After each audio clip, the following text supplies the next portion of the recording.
Lumber prices have taken us for a wild ride over the past few years, and it's felt a bit like a roller coaster, not the fun kind, but the kind that makes you barf. Well, prices are set to increase again, and so stick around and I'll explain what's going on and what you need to know.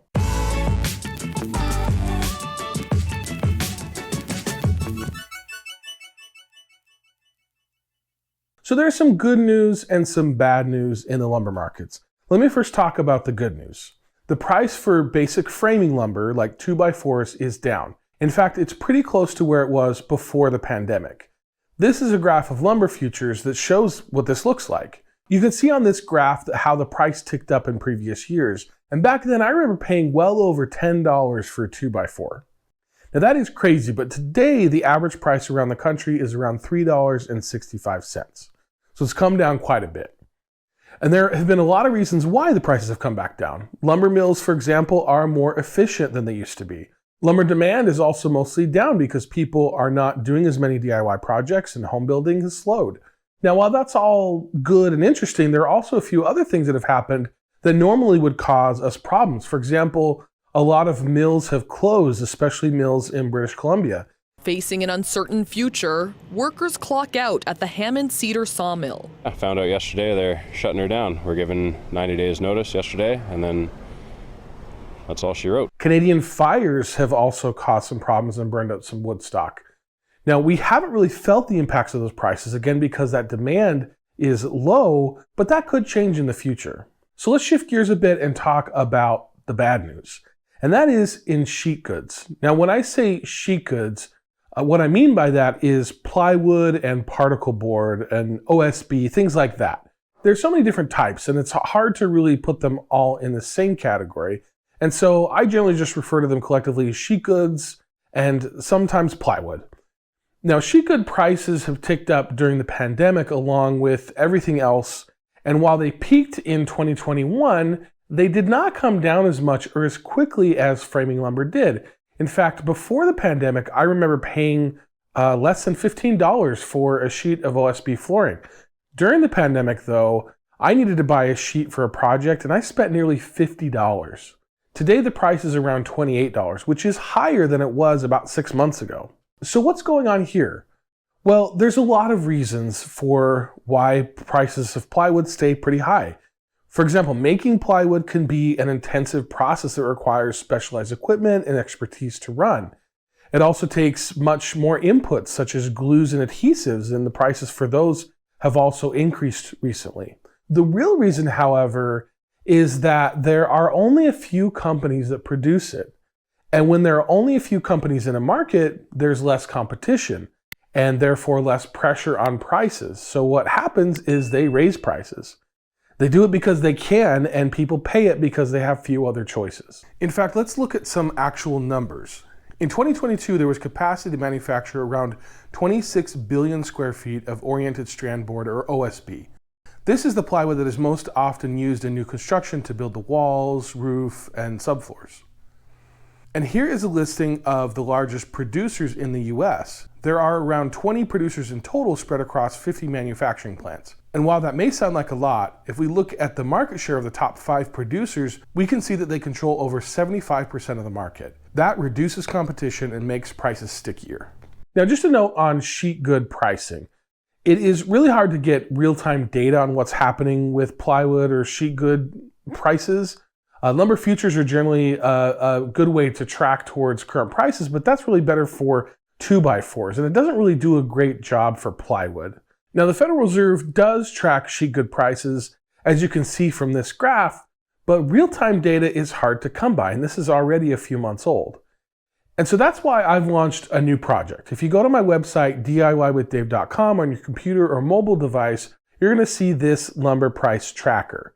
And so the next time you're at a hardware store or your local lumber yard scoping out the prices of wood, pull out your phone, go to DIYwithdave.com, and fill out this form to let me know what prices are doing where you are located.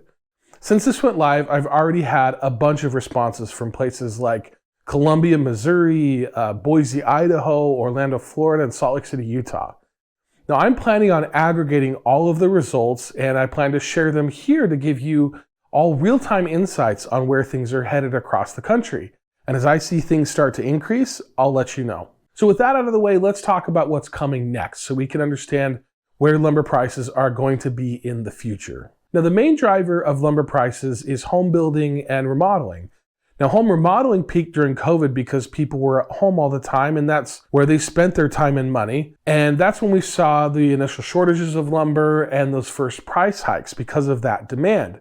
But times have definitely changed. People are not remodeling now like they used to for two main reasons. The first is that stuff is expensive. Inflation has made things very expensive. And if you're doing it yourself, the cost of everything from tools to supplies like electrical wire and sheetrock and yes, lumber and sheet goods have gone up. Now that's all if you're doing it yourself. If you happen to be paying someone to do the work for you, the price of labor has gone up even further, mainly due to worker shortages.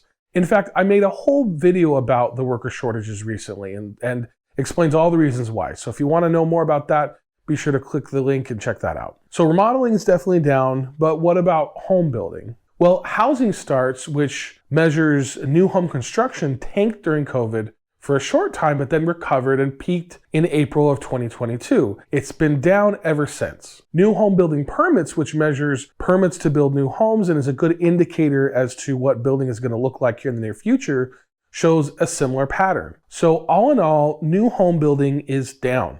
Now, all of this equates to lower demand for building materials. And when there's lower demand, usually prices fall to meet that demand. And that's what we're seeing with 2x4s. There is something, however, called pent-up demand.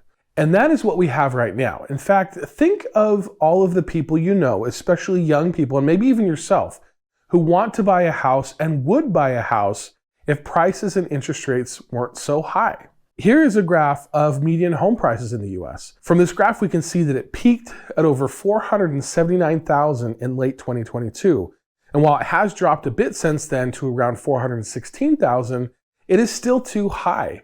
Now, I have heard some older people complain and say that, hey, interest rates have been high before, and they're right. In fact, if I remember correctly, my parents told me that when they bought the house that I grew up in, it was at around a 16% interest rate. Now that is oppressive, but let's compare that to what is going on now. Now here is a graph of mortgage prices compared to household income. In 1971, a home cost around 2.4 times more than the average household income. Today, a new home is around 5.6 times the average household income. And something that has to be factored in is the fact that there are far more two-income households today than there were 40 years ago. So this makes a home purchase out of reach for a lot of people, but people still live their lives. Kids are still graduating high school and college and getting married and having kids of their own. And the need for housing is still there, and it's growing. In the short term, these people are waiting. Maybe they're renting or living with family members. They're waiting for something to change, for home prices to decline, or for interest rates to come down, or both. That is the pent-up demand that I'm talking about. It's like a creaky dam holding back a ton of water. And when the situation changes, that dam is going to burst, and demand for housing will come rushing in. And that is when we are going to see lumber prices skyrocket again. Now, when is that going to happen? Well, no one knows exactly. Interest rates are expected to stay steady for a while, and while home prices seem to have declined slightly, they are not expected to crash, in part because of that pent-up demand. There's also another side of this that we have to think about as well. People who already own homes, they don't seem to be moving at all. In fact, here is a graph of existing home sales that shows just that. Now think about it and ask yourself, if you owned a home, why would you move and lose your 3% interest rate unless you had to? That's why people are staying put. They don't want to pay higher interest rates and higher prices. And that means that in the short term, most of the demand for housing will be satisfied by new builds. And there's something very interesting that is happening with those new builds. And that is that some builders are offering much lower interest rates if you buy a new home from them and go through their preferred lender. In some cases, it can be almost half of the current interest rates that are out there. Now, that is huge. And what that means is that there will continue to be demand for new homes more than existing homes, which also means that there will be more lumber needed to build those homes. So to recap, in the short term, I don't expect lumber prices to change, especially now that we're through the summer building season. But I do think that next year we are going to see a lot more new homes being built, and that will impact lumber prices and push them up. Then if we see rates come down, which some expect to happen as early as next year, that dam will start to crack and break, and that demand will start flowing even more. So what do you guys think? Do you agree with my predictions? Is there something that I'm missing? What about you? Are you looking for a house and having no luck? What would it take for things to change for you? Leave me a comment and let me know. Thanks again for watching this video. Be sure to like and follow and check out that lumber tracker on my website, and I'll see you in the next one.